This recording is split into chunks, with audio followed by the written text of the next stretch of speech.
방문 주셔서 감사드려요. 구독, 좋아요 꼭 눌러주신다면 몹시 기쁠 것 같아요. 오늘의 재미난 이야기 시작할게요. 그럼 행복한 날 되십시오. 조선 영조 때 서울 서대문 안정동에 살았던 이사관은 고려 마렵의 충신 이색의 14대 손이다. 그는 승정원 농부승지 벼슬을 하다가 물러나 한가한 생활을 하고 있었는데 어느 해 동짓달 중순 무렵 급한 볼일이 있어서 고향인 충청도 한산에 가게 되었다. 겨울철 날씨야 을에 춥기 마련이지만 예산 근처에 다다랐을 무렵에는 유난히 기온이 떨어진 데다 바람이 불며 눈까지 펑펑 쏟아져서 고생이 말이 아니었다. 어디가 길이고 어디가 논밭인지 분간할 수 없게 쌓인 눈을 헤치며 걸음을 재촉하던 이사관은 어느 산 모롱이를 돌다가 낡은 가마 한 채를 발견했다.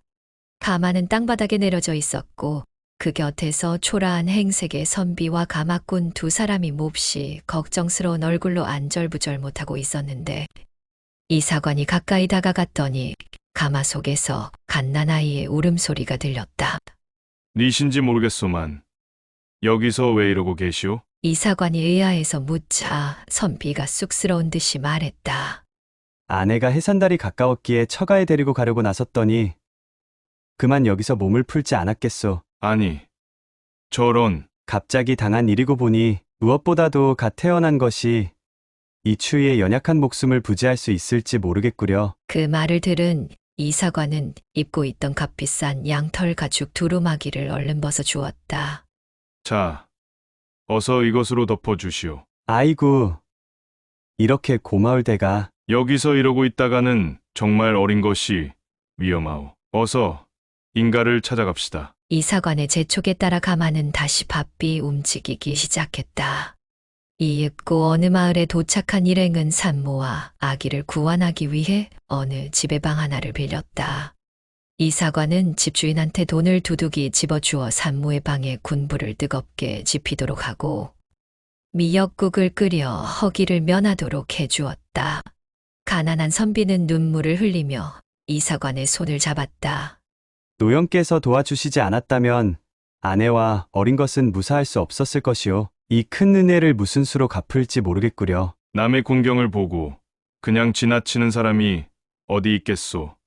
아무쪼록 가시는 데까지 무사히 도착하도록 빌겠소이다. 나중에 다시 만날 때를 생각해서 통성명이나 합시다. 나는 충청도 면천 사는 생원 김한구라 하오. 나는 서울 정동에 사는 이사관이다. 이윽고 이사관은 김한구의 각별한 배용을 받으며 그곳을 떠나 목적지로 향했다. 양털 가죽 두루마기를 벗어준 바람에 추위를 견디기 힘들었으나 선행을 한 마음은 뿌듯하기만 했다. 그러고 나서 이사관은 그 일을 잊어버렸지만 동짓달 설한 풍속에서 뜻밖의 극진한 도움을 입어 아내와 갓난의 목숨을 구한 김한구는 가슴에 사무친 은혜를 살해하기 위하여 얼마 후에 문제의 털옷을 싸들고 일부러 서울로 이사관을 찾아왔다. 그러나 이사관은 털옷을 받지 않았다. 그때는 사정이 워낙 급박하여 비록 신뢰되는 줄 알면서도 임시방편으로 털옷을 벗어주었지만 남의 부인의 몸에 닿았던 물건을 이제 와서 입을 수 없다는 이유였다. 그로부터 10수년의 세월이 흘렀다. 김한구는 가난한 생활을 하다가 견디지 못해 기왕이면 궁촌 김생원보다 한양 김생원이 낫지 않으려 하는 막연한 기대를 품고 가족을 데리고 서울에 올라왔다. 그리하여 남 밑에 거처를 정하고 친척이나 친구를 찾아 출입도 하고 자녀들을 가르치며 그럭저럭 살아갔다. 김한구가 주로 드나드는 곳은 그의 아저씨뻘이 될 뿐 아니라 당시의 세도 재상인 김은경의 사랑방이었는데 김은경은 조카의 구차한 형편을 딱하게 생각하여 이따금 쌀가마니 정도 도와주고는 했다. 어느 날이었다. 마침 김은경의 생일이어서 그의 집 큰 사랑, 작은 사랑은 찾아온 축하객들로 이른 아침부터 북적거렸다. 대부분 높은 벼슬 아치거나 신분이 쟁쟁한 사람들이었는데 김한구도 한쪽 구석에 초라한 모습으로 끼어 앉아 있었다. 그 자리에는 관상을 아주 잘 보는 한 문객도 섞여 있었는데 문득 주인대감 김은경이 그 문객을 보고 말했다. 여보게, 음식이 들어올 때까지 여기 계신 대감들의 신수나 보아드리게. 출출한 속을 달래며 잔치상이 이제나 들어오나 저제나 들어오나 하고 지루하게 기다리던 참이었으므로 다들 좋은 파적거리가 생겼다는 얼굴이었다. 그 문객이 한 사람 한 사람 얼굴을 쳐다보며 신수를 보아주었을 때 김은경이 웃으며 말했다. 저기 운목에 앉아있는 김생원은 내 조카뻘 되는 사람인데 언제쯤이나 사는 형편이 좀 나아질지 보아주게나. 그 말을 들은 문객은 김한구의 얼굴을 한참 쳐다보더니 별 안간 자리에서 일어나 그에게 공손히 절을 하고 말했다. 생원님의 고생은 이제 끝났습니다. 오늘부터 좋은 일이 시작되어 불과 10여일 안으로 대단한 환운이 트일 것입니다. 그 말을 들은 방 안의 사람들은 웃음을 터뜨렸다. 아무리 사람 팔자 알 수 없다지만 하늘에서 기적이 떨어지지 않는 이상 가난의 때가 쪼르르 흐르는 보잘것없는 선비가 열흘 안에 높은 벼슬살이를 하게 된다고 믿을 사람은 하나도 없었다. 더군다나 지금은 나라에서 과거를 보는 시기도 아니며 설령 과거를 보아 급제를 한다 하더라도 미관말직에서 벼슬이 시작되는 것이지. 하루아침에 높은 지위를 부여받는 것은 제도적으로 어림없는 이야기였다. 사람들이 드러내놓고 조롱의 웃음을 터뜨리자 문객은 정색을 하고 말했다. 지금은 웃으시지만 두고 보십시오. 여러 대감들께서도 생원님께 절을 올려야 하는 처지가 되실 겁니다. 그 말은 좀 지나친 감이 없지 않았다. 가벼운 농담 정도로 생각하던 대신들은 웃음을 거두었을 뿐 아니라 불쾌한 기색을 감추지 못했다. 주인 대감 김홍경이 다른 쪽으로 화제를 돌리고 때마침 잔치상이 들어오는 바람에 겨우 분위기가 수습되었다. 술 몇 잔에 배불리 잔치 음식을 얻어먹고 김홍경의 집에서 나온 김한구는 관상 보는 문객이 하던 말을 곰곰이 생각해 보았다. 열흘 후에 내가 고귀한 신분이 된다니 그것이 사실일까? 그렇게 되면 얼마나 좋으랴만 그 자신도 믿을 수가 없었다. 세상에 그런 황당한 이야기가 있을 수 있단 말인가. 그러나 믿져야 본전이었다. 정말이지 하늘이 도와서 높은 지위는 아니더라도 작은 벼슬자리 하나 떨어져 지금의 어려운 처지를 모면할 수 있게 되었으면 하고 간절히 소망했다. 그러나 그 문객의 예언은 허튼 소리가 아니었다. 김한구가 집에 돌아와 보니 생각지도 않은 일이 기다리고 있었다. 금년 16살인 딸이 왕비 간택의 대상으로 뽑혀 대궐에 들어가게 되었다는 것이다. 그 딸은 지난날 눈이 쏟아지는 길바닥에서 태어나 이사관의 도움으로 생명을 건진 바로 그 아이로서 아름다움과 총명이 출중하여 김한구는 그 딸을 좋은 가문에 시집 보내어 약간의 덕을 볼 수 있었으면 하는 기대감이 없지도 않았던 터였다. 느닷없이 왕비 간택 문제가 대두된 것은 그럴 만한 사정이 있었다. 영조는 늙음하게 중전인 정성왕후가 세상을 떠나는 바람에 호라비가 되었다. 나이 이미 65살이어서 당시의 수명으로는 대단한 늙은이 축에 들었지만 왕가의 혈통으로는 드물게 건강을 타고나서 아직도 정정했다. 더군다나 나라의 법도상으로 국모의 자리는 잠시도 비워둘 수 없었으므로 영조는 대신들의 건의를 받아들여 새 장가를 들게 되었던 것이다. 아무리 늙어도 임금이 장가를 가는 이상 그 배필은 문벌 좋은 집안의 처녀가 아니면 안 되었다. 그런 기준으로 본다면 보잘것없는 가난뱅이 선비 김한구의 딸이 그 간택 대상에 들 여지가 있을 턱이 없지만 그녀한테 행운의 기회가 찾아온 데에는 그만한 곡절이 있었다. 어느 날 아침 영조는 편전에서 세수를 하다가 이상한 현상을 발견했다. 대야의 무지개의 한 끝이 내려와 닿는 바람에 깜짝 놀라 들여다보니 물속에 선녀처럼 예쁜 처녀의 얼굴이 잠깐 비치다가 마는 것이다. 얼른 고개를 쳐들어 보니 무지개의 한쪽 끝은 남산골에 내려져 있었다. 이상한 징조라고 생각한 영조는 내관더러 무지개의 발원처를 조사해 보라고 했다. 왕명을 받고 한달음에 남산골에 달려간 내관은 이윽고 김한구의 오막살이에서 그 무지개가 떠오르고 있을 뿐 아니라 그 집에 묘령의 아가씨가 있다는 사실을 알아내었다. 그 보고를 받고 호기심이 발동한 영조는 이번 간택에 그 김생원의 딸도 참가시키라고 특명을 내린 것이다. 마침내 간택일이 되자 이름난 집안의 교수들이 100여 명이나 대궐에 모여들었고 영조가 친히 나아가서 인물과 자질에 대한 시험을 주관했다. 영조는 우선 그녀들더러 꽃 중에서 제일 가는 꽃이 무엇이냐고 물었다.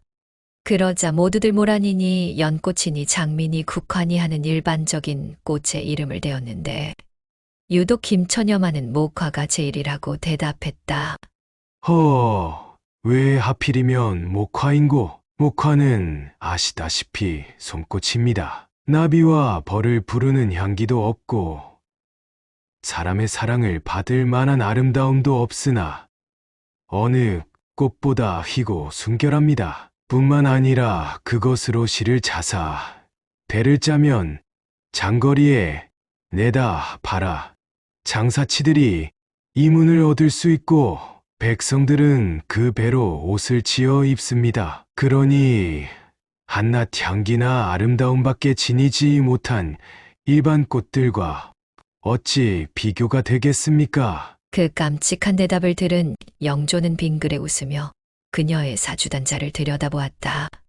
면천태생인 김선비의 여식이라. 제 어른은 김안구, 본관은 경주, 조상은 효종대왕 때 바른 소리 잘하기로 유명하던 김응욱이란 말이지.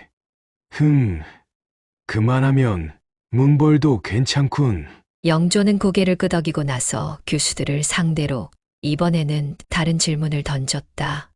과인이 앉아있는 이 정각 처마의 석가래가 몇 개나 되는고? 다른 처녀들은 고개를 쳐들어 석가래 수를 세느라고 여념이 없는데 김처녀만은 잠자코 땅바닥으로 시선을 떨어뜨리고만 있었다. 이상하게 생각한 영조는 김처녀를 보고 왜 세어보지 않느냐고 물었다. 그러자 김처녀는 이미 알고 있다고 했고 그 대답은 실제의 석가래 수와 어긋남이 없었다.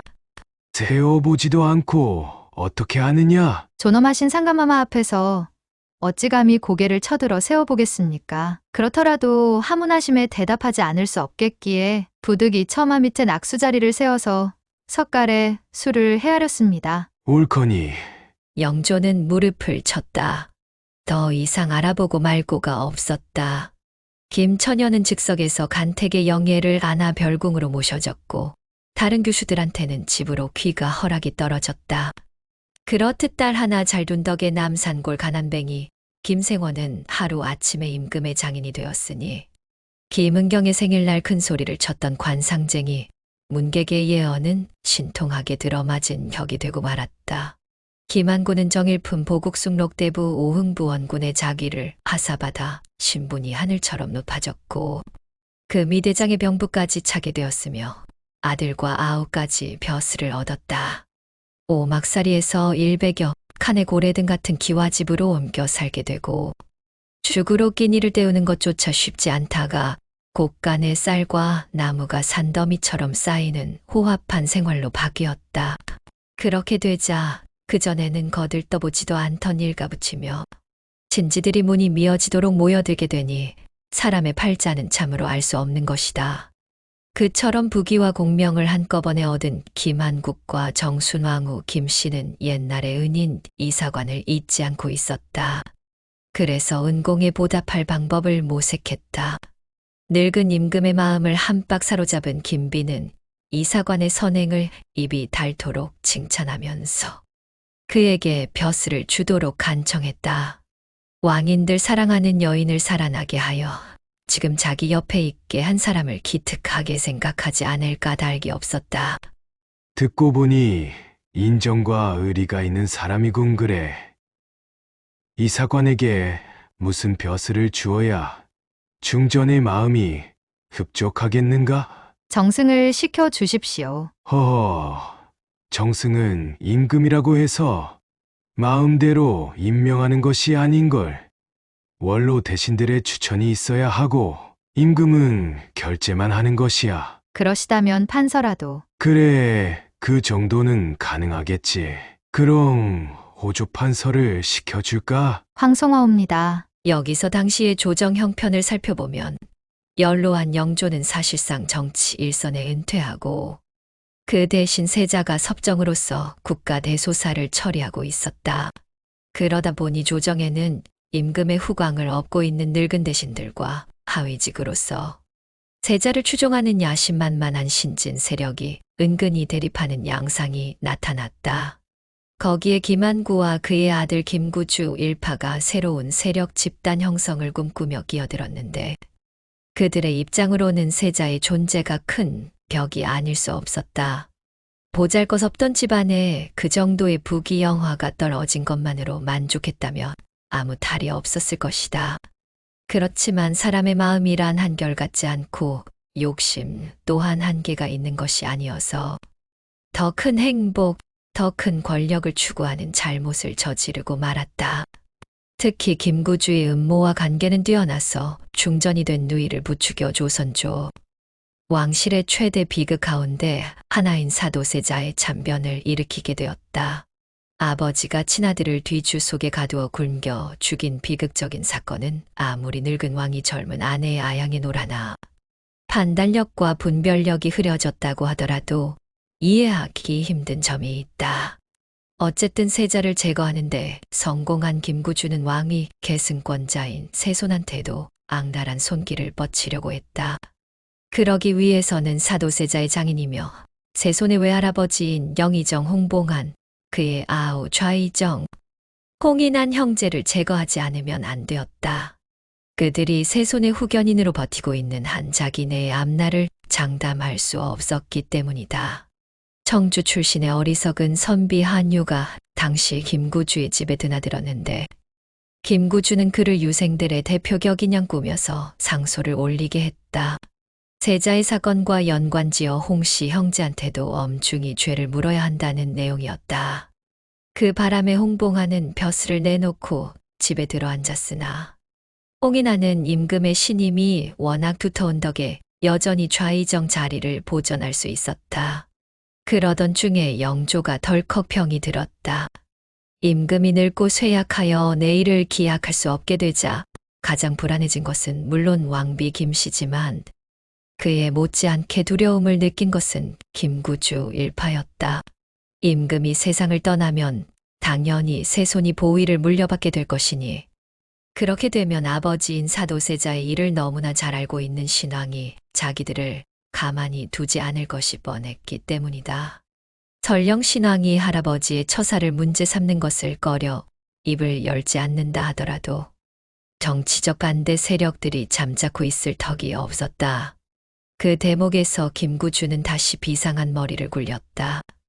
임금으로 하여금 세자한테 했던 것처럼 세손에게 왕위를 물려주거나 최소한 대리 섭정으로 실권을 넘겨주도록 공작을 꾸몄던 것이다. 아버지의 일도 있고 하여 항상 불안한 구석이 없지 않은 세손에게 그런 식의 압으로 공을 세워 지난 잘못의 면죄부를 얻겠다는 생각이었다. 좌의정 홍인한 등은 그 논의에 대하여 맹렬히 반대했으나 몸과 마음이 늙은 영조는 마침내 등극한 지 51년 만에 세손에게 왕위를 넘기고 뒤로 물러앉았다. 그렇게 되자 종전의 대신들은 모두 물러나고 영의정의 김상철, 좌의정의 김치인, 우의정의 이사관 등이 발탁되어 새로운 조정이 구성되면서 정조시대가 열렸다. 이사관은 옛날에 겉옷 한 벌 선심 쓴 일로 엄청난 출세를 하게 된 것이다. 그런 살얼음판 같은 과정을 거쳐 왕위에 오른 정조는 처음에는 아직 살아있는 할아버지를 의식하여 잠자코 있었으나 얼마 후에 선대왕 영조가 세상을 떠나고 꺼리구석이 없어지자 마침내 아버지의 원한을 풀어주기 위해 칼을 빼들었다. 그 바람에 정순왕 대비의 친정 김씨 일무는 결국 비참한 몰락을 면하지 못하고 말았으니 누구든지 자기 분수와 어느 정도에서 몸을 사려야 할지를 알지 못하면 뒤끝이 좋지 않은 법이다. 이런 것이 바로 인과응보인 것이다. 인간사에는 영원이란 있을 수 없다. 재미있게 보셨는지요? 다음에는 더 좋은 이야기로 찾아뵙겠습니다. 감사합니다.